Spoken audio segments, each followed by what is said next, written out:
오늘 주시는 하나님의 말씀은 고린도전서 10장 23절부터 30절까지 보겠습니다. 고린도전서 10장 23절부터 30절입니다. 신약성경 274페이지입니다.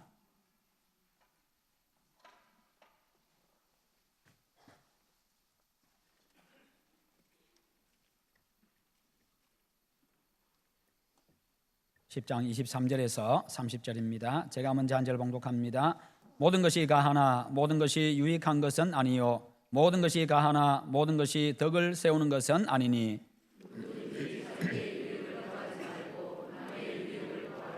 무릇 시장에서 파는 것은 양심을 위하여 묻지 말고 먹으라. 불신자 중 누가 너희를 청할 때에 너희가 가고자 하거든 너희 앞에 차려 놓은 것은 무엇이든지 양심을 위하여 묻지 말고 먹으라.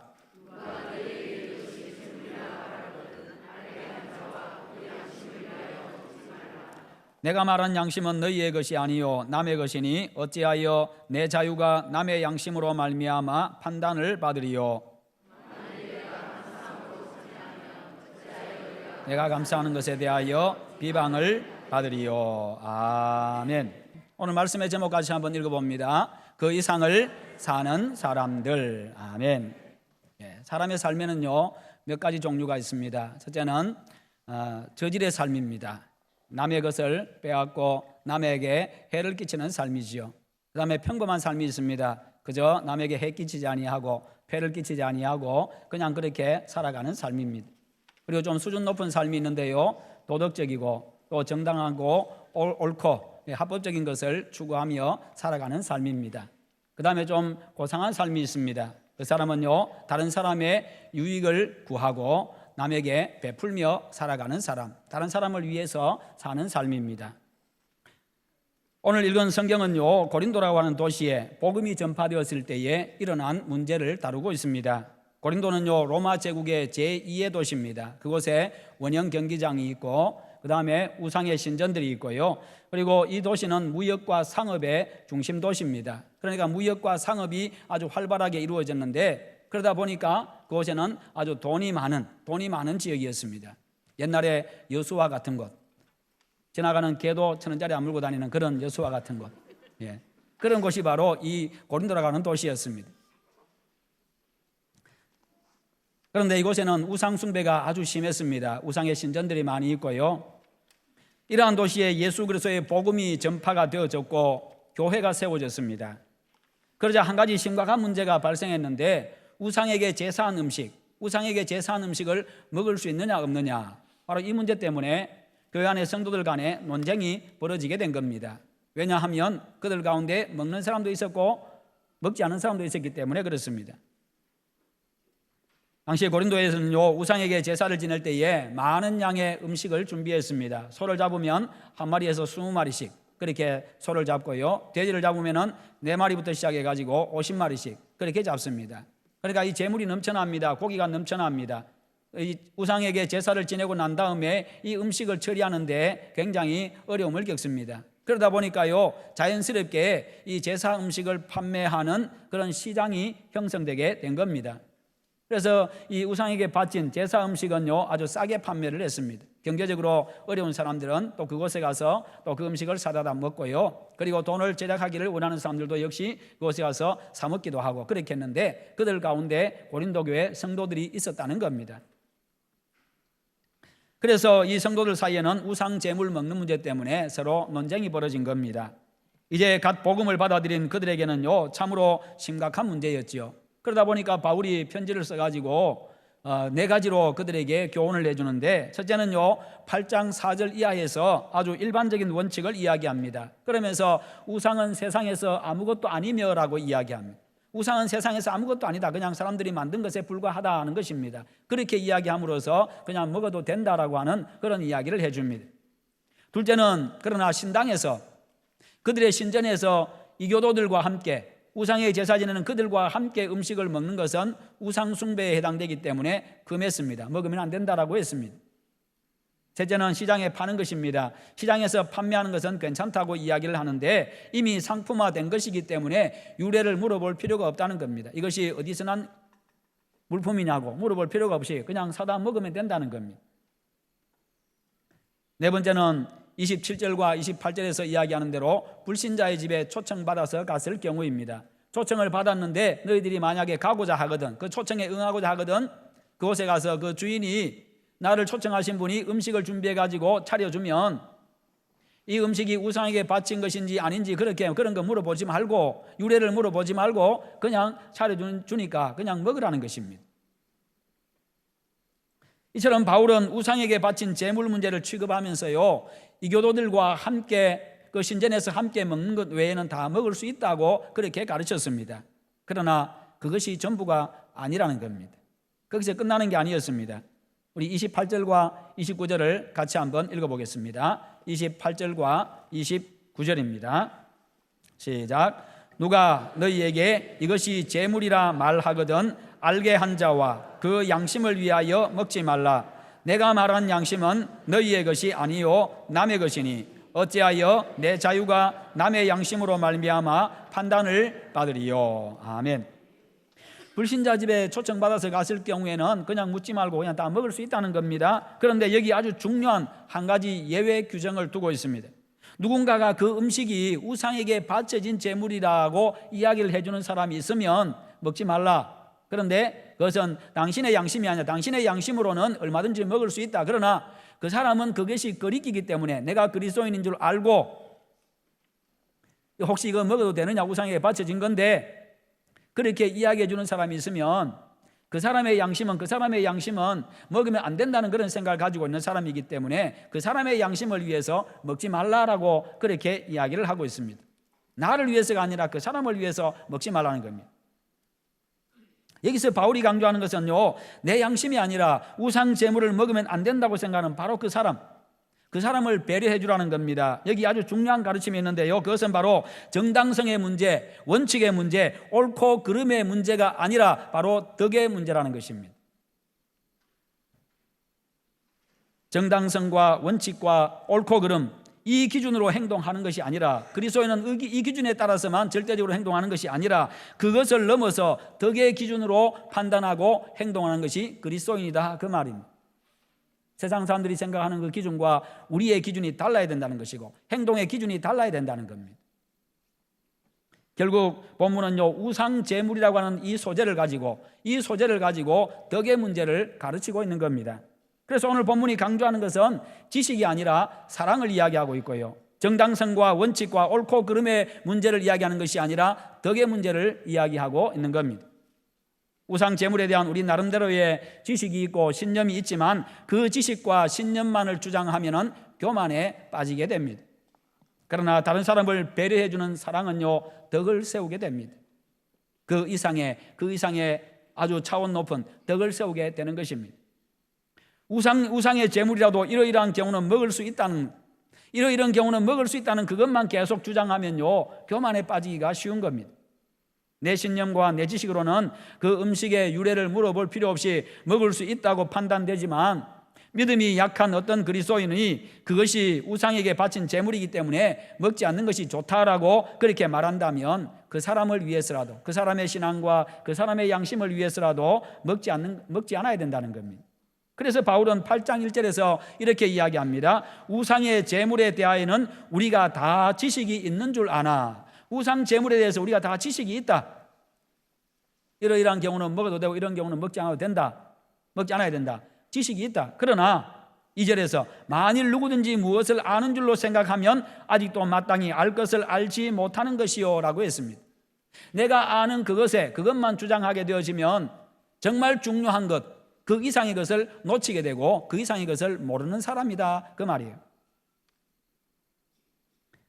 정말 중요한 게 있다는 겁니다. 여기서 마땅히 알 것은 바로 지식의 문제 위에 있는 덕의 문제입니다. 마땅히 알 것을 알지 못하는 자요. 우리는 덕의 문제를 생각해야 되는데, 덕의 문제를 알아야 되는데 이것을 알지 못한다. 이것은 바로 한 영혼이 살고 죽는 바로 생명의 문제이기도 합니다. 내가 알고 있는 지식과 상식만 주장하면요, 그것이 똑부러지는 것 같이 보입니다. 정당한 것 같이 보입니다. 그러나 덕을 고려하지 않는다면 정말 중요한 것을 잃고 만다는 겁니다. 그러면 그 사람은요 무엇을 아는 사람 같지만 실상은 중요한 것을, 마땅히 알아야 될 것을 모르는 사람이라는 거예요. 똑똑한 것 같아도 진정으로 중요한 것을 모르는 사람이라는 겁니다.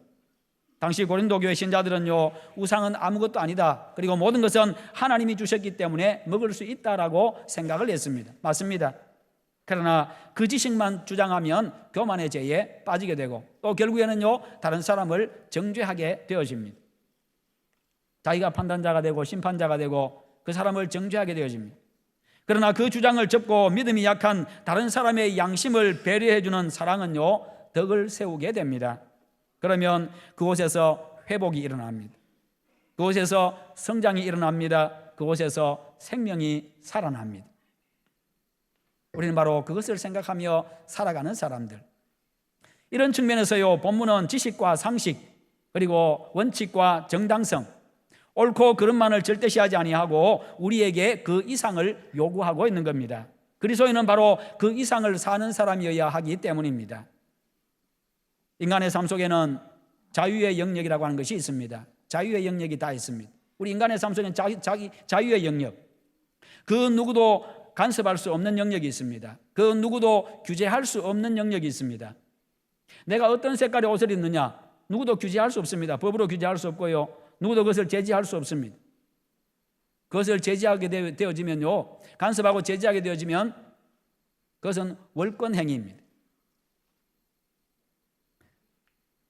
어떤 종류의 옷을 입느냐 이것도 자유의 영역입니다.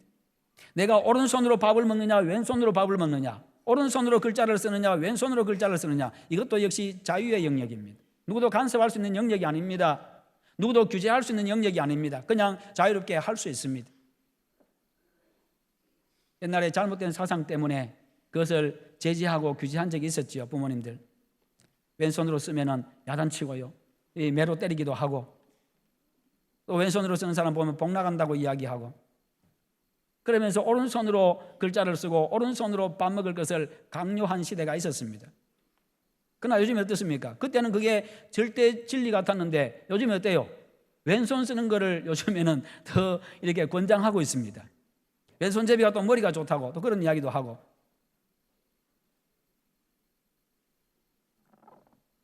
야구 선수들 가운데 투수들 가운데서 왼손잡이가 140km 이상 던지면은 속도를 지옥에 가서라도 데려온다는 그런 말도 하잖아요, 그죠? 그만큼 요즘에 왼손잡이를 아주 이렇게 선호하는 그런 시대입니다. 바로 이와 같은 부분은요 누구도 간섭할 수 없는 절대 영역, 자기의 절대적인 자기 영역입니다. 이것을 아디아포라라고 이야기합니다. 아디아포라, 불간섭의 영역입니다. 이렇게 우리에게는요 자유의 영역이 있지만, 그러나 그 자유의 영역에 속한 것이라고 해가지고 무엇이든 거리낌 없이 다 할 수 있는 것은 아니라는 것입니다. 우리 그리스도인은요 다 유익하거나 다 덕을 끼치는 것은 아니기 때문입니다. 내 자유의 영역이지만 다 유익한 것이 아니고, 나에게 다 유익하고 남에게 다 유익한 것이 아니고, 나에게 덕이 되고 다른 사람에게 덕을 끼치는 것은 아니기 때문입니다. 정당한 수입이라고 한다면요 그것으로 옷 한 벌에 수백만 원 수천만 원 하는 것 사 입을 수 있습니다. 긴 옷도 입을 수 있고 짧은 옷도 입을 수 있습니다. 이것은 자기 자유의 영역입니다. 그러나 그런 나의 자유의 영역 속에서도 나의 유익을 구하지 아니하고 다른 사람 남의 유익을 구하라는 겁니다. 교회는 다양한 부류의 사람들이 모인 곳이지요. 그 가운데 많이 배우신 분도 있고 가게 형편상 많이 배우지 못한 분도 계십니다. 어떤 사람은요 부유한 사람이 있는 반면에 가난한 사람들이 있습니다. 믿음이 약한 사람도 있고 믿음이 강한 사람도 있고 건강한 사람도 있고 병약한 사람도 있습니다. 다양한 연령의 사람들이 있습니다. 다양한 성격들을 가지고 있습니다. 모두가 다 성격이 다 다릅니다. 성장 배경이 다르고 현재 살아가고 있는 배경이 다 다릅니다. 그런데 주님은요 그 모든 사람들을 그 모든 다른 것에 관계없이 다 똑같이 귀하게 여기고 똑같이 그렇게 생각한다는 겁니다. 똑같이 사랑하고 똑같이 다 귀하게 여긴다는 거예요. 누구는 교회에서 더 가치가 있고 누구는 교회에서 가치가 좀 덜하고 그런 게 아니라는 겁니다. 못난 사람, 우리가 생각할 때 못난 사람, 그 사람 위해서도 예수님이 십자가에 못 박혀 돌아가셨고, 사람들이 판단할 때 좀 잘난 사람, 그 사람 위해서도 예수님이 십자가에 돌아가셨고, 못난 사람에게는 예수님의 피 한 방울만 있으면 되고 이 잘난 사람한테 예수님의 피 한 방울만 있으면 되고 못난 사람에게는 예수님의 피가 한 바게스 있어야 되고 그런 건 아니라는 거예요. 똑같이 예수님을 통해서만 죄 사함 받고 똑같이 예수님을 통해서만 구원받을 수 있는 겁니다. 그러기에 우리가 비록 정당한 말이고 정당한 행동이라 할지라도 다른 사람을 생각해서 조심해야 된다는 거예요. 많이 가졌지만 그렇지 못한 사람을 위해서 절제할 수 있어야 되고, 많이 배운 것을 좀 드러내고 싶지만 그렇지 못한 분을 위해서 내가 자제할 수 있어야 되고, 나의 좋은 배경을 자랑하고 싶지만 드러내고 싶지만 그렇지 못한 사람을 위해서 자제해야 된다는 겁니다. 합법적이고 정당한 일이지만 혹 그 일 때문에 한 영혼이 상처받는다면 일단 접어둘 수 있어야 합니다. 아무리 정당한 일이고 원칙에 근거한 것이라 할지라도 영혼이 상처받고 시험에 든다면 하나님께 인정받을 수 없기 때문입니다. 하나님께 인정받지 못하는 것뿐만 아니라 하나님으로부터 책망을 받게 됩니다. 세상에서 가장 귀한 게 한 생명이고 영혼이기 때문이죠. 이것이 바로 성숙한 그리스도인의 삶의 방식입니다. 자유의 영역 속에서도요, 다른 사람의 유익을 추구하는 것이 성숙한 그리스도인의 삶의 방향이고 성숙한 교회의 모습입니다. 바로 우리 교회가, 우리 성도가 그와 같은 사람들, 그와 같은 교회가 되기를 축원합니다. 자유의 영역 속에서도요, 다른 사람의 유익을 구하는 바로 이와 같은 모습, 얼마나 거룩하고 얼마나 아름답고 얼마나 참 고상한 삶입니까? 그래서 8장 9절에서요, 그런즉 너희의 자유가 믿음이 약한 자들에게 걸려 넘어지게 하는 것이 되지 않도록 조심하라. 내 자유 때문에 다른 사람이 혹시 걸려 넘어질 수 있다는 겁니다. 즉 우리의 자유의 영역 속에서도 다른 사람을 배려하라고 말씀하고 있습니다. 그러니까 우리 그리스도인들은 항상 삶 속에서 늘 우리의 생각에서 떠나지 않아야 되는 것이 다른 사람입니다. 주변의 사람들, 내 자유 때문에 다른 사람이 상하게 되는 일이 없어야 된다는 겁니다. 그래서 오늘 말씀에 모든 것이 가하나 모든 것이 유익한 것이 아니요 모든 것이 가하나 모든 것이 덕을 세우는 것은 아니니라고 말씀합니다. 자유의 영역에 속한 것 모든 것 다 할 수 있다. 그러나 그 모든 것이 다 유익하고 그 모든 것들이 다 덕을 세우는 것은 아니다. 그러니까 유익하지 않은 것, 덕을 세우지 못하는 것은 내 자유를 할지라도 하지 말라는 겁니다. 여기서 모든 것은 바로 정당한 것, 합법적인 것, 옳은 것 중에서 모든 것을 이야기합니다.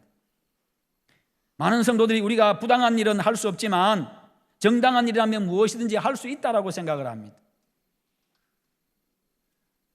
물론 옳은 말이기도 합니다. 그러나 성숙한 그리스도인은요, 정당한 것 그 이상을 추구하는 사람들입니다. 우리 그리스도인은 바로 정당한 것 그 이상의 삶을 사는 사람. 그것은 다른 사람의 양심을 배려해주는 건덕적인 사랑, 덕을 세우는 사랑입니다. 다른 사람을 배려해주는 사랑은요, 덕을 세웁니다.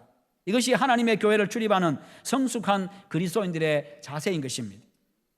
우리는 지식적으로 아무리 옳고 합법적이고 도덕적으로 정당하다 할지라도 이제는 그 이상의 것을 생각하고 그 이상의 것인 덕을 생각하며 살아가야 합니다. 약한 성도를 배려해주는 덕, 이웃의 유익과 편리를 추구하는 덕, 이것이 차원 높은 삶을 이와 같이 바로 이같이 차원 높은 삶을 우리에게 요구하고 계시는 겁니다. 바울은요, 자신이 그런 삶을 위해서 자기 자신을 희생하겠다라고 그렇게 선언합니다. 8장 13절에서 그러므로 만일 음식이 내 형제를 실족하게 한다면 나는 영원히 고기를 먹지 아니하여 내 형제를 실족하지 않게 하리라. 내가 먹는 음식 때문에, 내가 먹는 어떤 특정한 음식 때문에 형제가 실족하는, 형제가 시험에 드는 그런 일이 있다고 한다면 나는 그 음식 내가 죽을 때까지 먹지 않겠다. 그렇게 이야기를 하고 있습니다. 내 자유지만 그러나 그 사람을 위해서 내가 평생 내가 먹지 않겠다. 그렇게 선언하고 있습니다. 우리는 종종 다른 사람을 배려해가지고 스스로 손해보는 경우들, 그런 경우들이 종종 있지요. 합법적입니다. 정당한 내 권리입니다. 그래서 그럼에도 불구하고 합법적이고 정당한 내 권리지만 그러나 그 사람을 배려해가지고 그것을 찾지 않는 경우입니다. 그것을 포기하는 경우입니다. 왜 그렇게 합니까? 정당한 내 권리를 찾고 정당하게 내 이익을 취할 수가 있지만 그러나 마음이 불편하기 때문에, 내 마음의 자유함이 없기 때문에, 정당하게 법대로 내가 집행을 해가지고 그렇게 가져왔지만, 그러나 그렇게 하고 나니까 그 사람 생각하니까 마음에 자유함이 없습니다. 내 속에 평안함이 없어요. 오히려 마음이 무겁습니다. 마음이 불편합니다. 그래서 그것을 포기하는 겁니다. 오히려 그냥 나는 자유를 택하겠다. 오히려 나는 마음의 평안을 택하겠다. 그렇게 해서 우리가 손해보는 거지요. 그냥 우리가 포기하는 겁니다. 양보하는 겁니다. 다들 그런 경험들이 다 있을 겁니다. 그리고 그리스도인으로서 다른 사람에게 매정한 소리를 듣거나 하나님의 영광을 가릴까 해서 그렇게 포기하는 경우도 많이 있습니다. 그래서 10장 31절에서 뭐라고 말씀합니까? 너희가 먹든지 마시든지, 그런즉 너희가 먹든지 마시든지 무엇을 하든지 다 하나님의 영광을 위하여 하라. 그렇게 결론적으로 말씀하고 계시지요. 우리의 결론은 바로 그것입니다. 오늘도 주님은 우리에게 말씀하십니다. 내가 너에게 값없이 베풀어 준 것 같이, 내가 너에게 값없이 베풀어 준 것 같이 너희도 남에게 베풀어 주라. 우리는 이 음성을 날마다 들을 수 있어야 합니다. 어떤 사람이 농사를 짓는데 그 해에 가뭄이 찾아왔습니다. 농사 짓는데 가뭄이 찾아오면 물이 없습니다. 물이 귀합니다. 그런데 어떻게 해서 자기 논에 물을 댔습니다. 자기 논에 물이 있었고 이웃집 논에 물이 없었는데 그 다음날 아침에 가보니까 자기 논에 있던 물이 하나도 없고 이웃집 논에 없던 논에 물이 가득 차 있습니다. 그럼 어떻게 된 거예요? 밤새 빼간 겁니다. 밤새 비온 것도 아니고 밤새 빼간 거지요. 논둑을 터가지고 이렇게 빼간 거잖아요. 옛날에 그런 일들이 있었습니다. 옛날 농사짓는 분들 아시잖아요, 그죠? 그래서 그것 때문에 이웃 간에 서로 싸우기도 하고 옛날 그런 것들을 제가 어릴 때 경험도 보기도 하고 그렇게 했습니다만은, 그래서 이건 틀림없는 사실이니까 다시 논둑을 터가지고 그 물을 다시 빼왔습니다. 그런데 빼오고 나니까 마음이 계속 부담이 되고 이 자유함이 있고 기쁨이 있어야 되는데 그런 마음이 없는 거예요. 그런데 그 다음날 가보니까 또 자기 논에 물이 없고 이웃집 논에 또 물이 가 있습니다. 그래서 이것 봐라. 그럼 다시 또 빼왔어요. 근데 여전히 마음에 기쁨이 없어요. 통쾌함도 없고 그냥 자유함이 없습니다. 그래서 하나님 앞에 기도합니다. 하나님, 내가 지금 내 것 빼왔고 내 것을 다시 찾아왔고 정당하게 내가 행동했는데 왜 내 마음에 평안이 없습니까? 내 마음에 왜 평안이 없습니까? 그렇게 하나님 앞에 기도했더니 하나님께서 생각을 주십니다. 마음을 주십니다. 너는 어찌하여 이것만 생각하냐? 정당한 것만 생각하냐? 너의 이웃도 한번 생각해 봐라. 그렇게 마음에 감동을 주시는 겁니다. 그래서 그 다음 날은 이웃 사람이 말 안 해도 그냥 자기가 논에 논둑을 터가지고 이웃에게 물을 보내줬다고 합니다. 그랬더니 자기 마음에 평안이 찾아오고 자유가 찾아오고 기쁨이 찾아오더라는 겁니다. 여러분, 그는 정당한 것 그 이상을 행한 사람입니다. 여러분, 신자는요 옳고 그름의 원리를 떠나서 사는 사람들입니다. 그보다 높은 은총의 원리를 따라 사는 사람이고 사랑의 원리를 따라 사는 사람이고 덕의 원리를 따라 사는 사람들입니다. 만일 하나님께서 옳고 그름만을 기준으로, 정당성만을 기준으로, 원칙만을 기준으로 우리를 대하셨다고 한다면 과연 우리는 어떻게 되었겠습니까? 여러분들 가운데 여기에 살아남은 사람이 있겠습니까?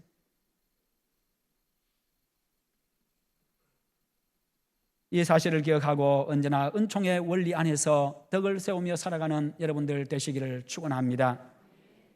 오늘 우리들이 가난한 이웃을 배려할 수 없다면요, 그것은 부유한 신자들의 이기적인 신앙 속에 숨어있는 사랑의 결핍을 당연시 여기는 자기 기만입니다. 만일 우리가 우리보다 배우지 못한 사람을 생각해 줄 수 없다면요, 우리는 여전히 결핍된 사랑에 만족하고 있는 겁니다. 우리가 만일 연약한 성도들의 양심을 배려해 줄 수 없다면 우리들의 오랜 신앙 연수 속에 오만함이 가득 들어있음을 나타내고 있는 겁니다. 오늘 우리는 배우지 못한 이웃을 고려할 수 있어야 합니다. 가난한 이웃을 배려할 수 있어야 됩니다. 연약한 이웃의 양심을 배려할 수 있어야 합니다. 그리스도인은 삶 속에서 정당하고 합법적이고 옳은 일을 해야 합니다. 그러나 그 차원에서만 머무르면 안 된다는 겁니다. 보다 성숙한 그리스도인은요, 정당성과 합법성을 그리고 원칙을 바탕으로 해서 그 이상의 것을 추구합니다. 나의 자유함의 영역 속에서도 다른 사람을 배려해 줍니다. 이것이 바로 그 이상의 삶이요, 그 이상을 사는 사람들입니다. 오늘 여러분들 모두가 다 그 이상을 사는 사람들 다 되시기를 축원합니다. 덕을 세우는 것의 핵심은요, 남의 유익을 구하는 겁니다. 그래서 누구든지 자기의 유익을 구하지 말고 남의 유익을 구하라라고 말씀하지요. 참된 신앙인격은요, 불의보다 정의를 추구합니다. 그리고 정의보다는요, 그 이상인 덕을 추구합니다. 성도 여러분, 교회에서 덕을 세우기 위해서 내가 양보해야 될 일은 없으십니까? 교회의 덕과 하나됨을 위해서 때로는 물러서는 용기가 필요합니다. 교회의 덕과 화합을 위해서 아무리 내 주장이 옳고 정당하다 할지라도 양보할 수 있어야 하는 겁니다. 필요하다면 내 자유와 특권과 권리까지도 포기할 수 있어야 합니다. 때로는 자존심도 포기할 수 있어야 되고 손해도 보아야 합니다. 내 지식, 내 양심만을 절대시한다면 교만의 죄에 빠지기가 쉽습니다. 하나님은 교만한 자를 물리치시고 겸손한 자에게 은혜를 베푸신다고 말씀하셨습니다. 잠언에서는요, 교만은 패망의 선봉이요 거만한 마음은 넘어짐의 앞잡이니라. 결국 교만하면 하나님의 은혜가 멈추고 교만하면 내가 망한다는 겁니다. 내 지식, 내 양심만을 절대시하면 교만해지기가 쉬운 겁니다. 나보다 믿음이 연약한 사람들 생각해 줍시다. 우리의 가슴에 다른 사람의 양심을 배려해주는 사랑의 공간을 가지십시다. 그 사랑의 공간을 날이 갈수록, 달이 갈수록, 해가 갈수록 그 사랑의 공간을 넓혀갈 수 있기를 축원합니다. 사랑은 덕을 세우기 때문입니다. 그 덕은요, 모든 사람을 행복하게 하기 때문입니다. 성숙과 덕은요, 성숙한 성도가 사람들의 가슴 속에 피우는 아름다운 꽃입니다. 덕은 성숙한 그리스도인이 맺는 거룩하고 빛나는 열매입니다. 내가 맺은 그 귀한 덕의 열매를 연약한 성도들이 따먹게 하십시다. 그리고 그들도 그 아름다운 덕의 꽃을 피우고 생명을 살리는 거룩하고 빛나는 열매를 맺는 건강하고 성숙한 그리스도인으로 그들도 자라가게 될 것입니다. 가정과 교회와 그리고 학교와 직장 등 여러분의 삶의 전 영역에서 지식과 상식, 원칙과 정당성, 그리고 옳고 그름 그 이상의 삶을 사는 그런 멋있는 우리 수영로교회 성도들 다 되시기를 축원합니다. 그런 여러분들로 인해서 약한 자가 강해지고 넘어진 자가 다시 일어서고 불신자가 신자가 되고 사람들로 하여금 행복한 미소를 짓게 하는 그런 여러분이 다 되시기를 주님의 이름으로 축원합니다.